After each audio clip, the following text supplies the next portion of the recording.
What is up, everybody? We are getting right back into Reaktor blocks where we're going to continue our exploration of all the various types of filters available in the TOYBOX NANO PACK library here in Reaktor blocks.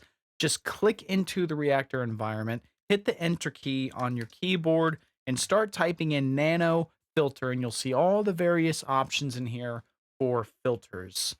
Today, we're going to look at the nano diode filter. So I'm going to go ahead and pull that into the library here. Just get it organized. I'll go ahead and patch in the audio cables here. So I'm just going to color these purple. I'll go ahead and patch in the spectral analyzer here, the frequency analyzer. And then I'll go ahead and patch together here into the main mixer, which is just a subtle saturation mixer going into the main output.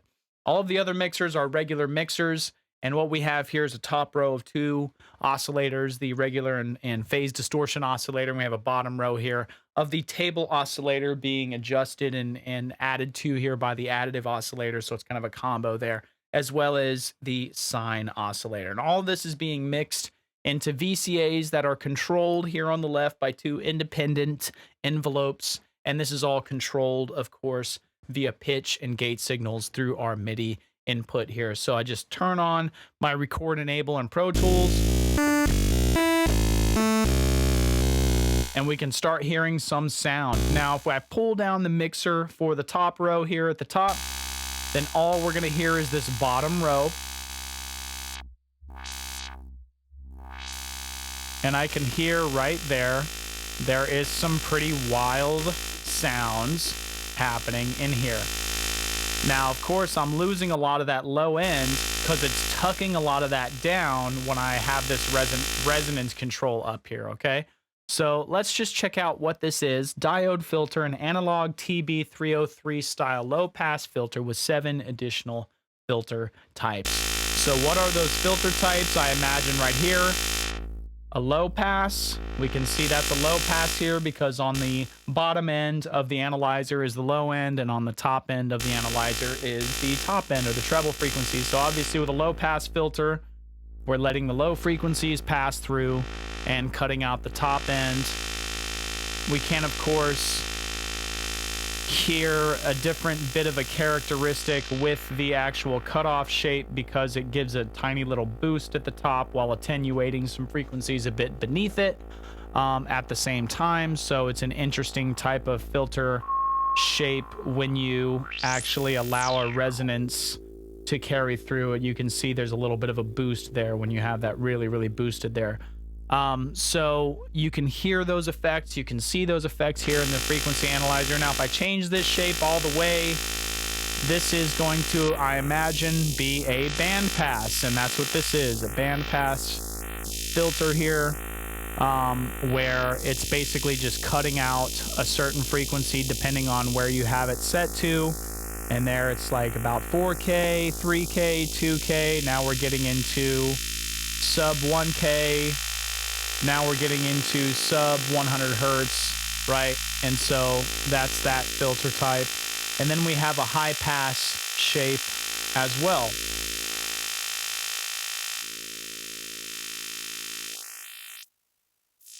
So that being the high pass, that's letting high crispy top end frequencies pass through there, of course.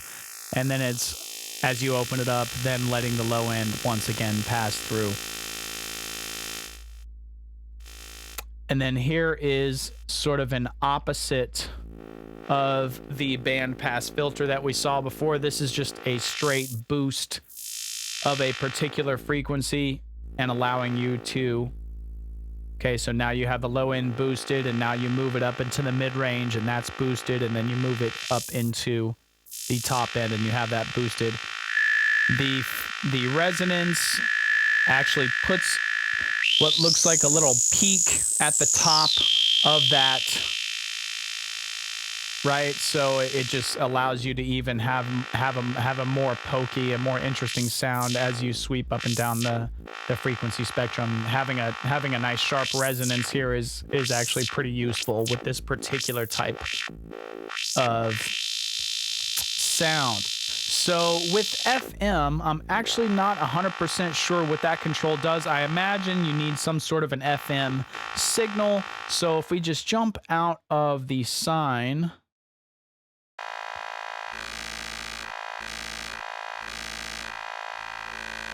then we can obviously hear that this is doing something really interesting.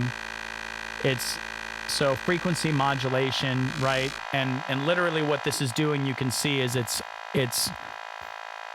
changing the shape of this particular filter by, you know, having a similar effect in this particular case, having a similar effect to that attenuation control on one of the previous videos, where it's basically, right, these controls are controlling the filter shape overall. This is messing with that. This is just like messing with the balance of that and saying, no, we are actually going to hear some of these top end and lower end frequencies in here as well, even as you sweep up and down the frequency range. So yeah, really interesting stuff happening there. I wonder if I grab just the standard.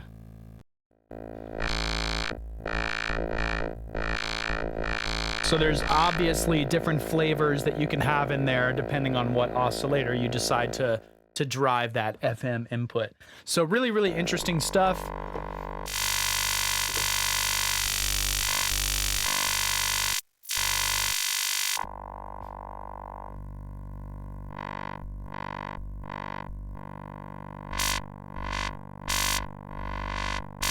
This obviously gets super interesting as soon as you start modulating it and as soon as you start adding in some LFO to these. So you can see what these various LFOs are doing, either very slowly or very quickly.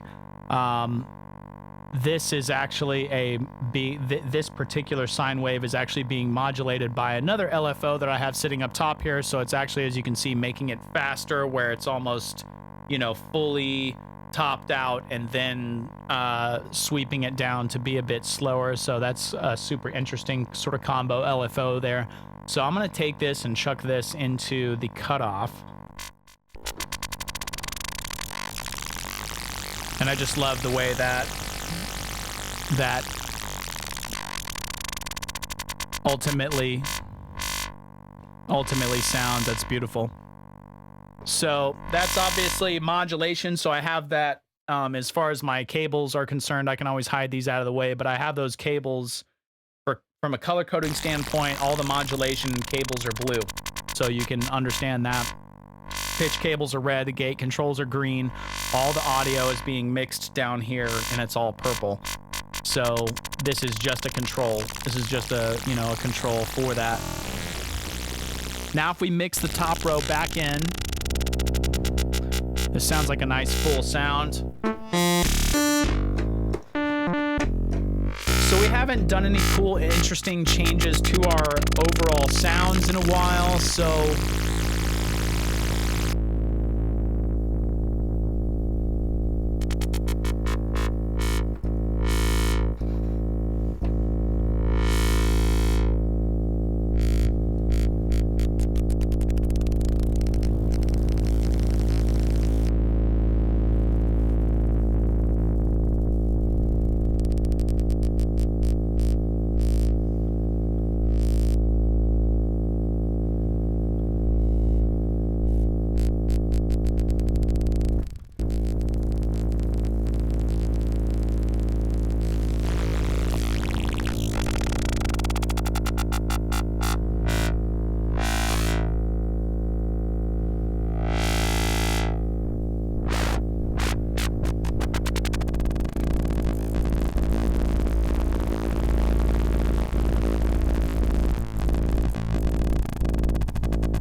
Very cool and interesting sounds. Obviously, anything is possible here when you have the ability to just grab the controls or modulate the controls. So, all sorts of possibilities here. And onward and upward we go.